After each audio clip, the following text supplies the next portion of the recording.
معراج کی شب میں سرکار دو عالم صلی اللہ علیہ وسلم کا گزر ایک ایسی عورت کے پاس سے ہوا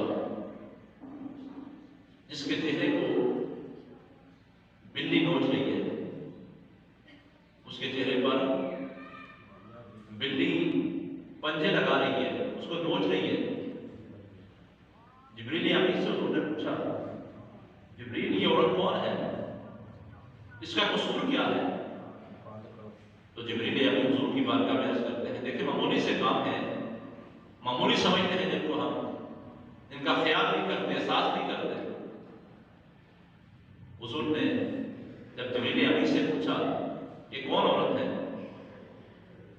اور اس کا جرم کیا ہے جس کے چہرے کو بلی نوچ رہی ہے، جبریل نے حضور کی بارگاہ میں عرض کیا، یا رسول اللہ یہ وہ عورت ہے جس نے دنیا کے اندر ایک بلی کو باندھ کر رکھا، اسے کھولا نہیں، اسے کھانے کو کچھ نہیں کیا، پینے کو کچھ نہیں کیا، اسے کھولا بھی نہیں ہے کہ وہ جا کر زمینوں سے کیڑے مکوڑے کھا کر اپنا گزارا کرتے تھے۔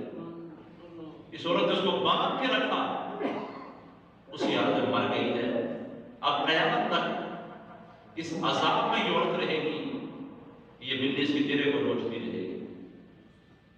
آج ہم غور کریں نا ذرا اپنے گریبانوں میں جا کے،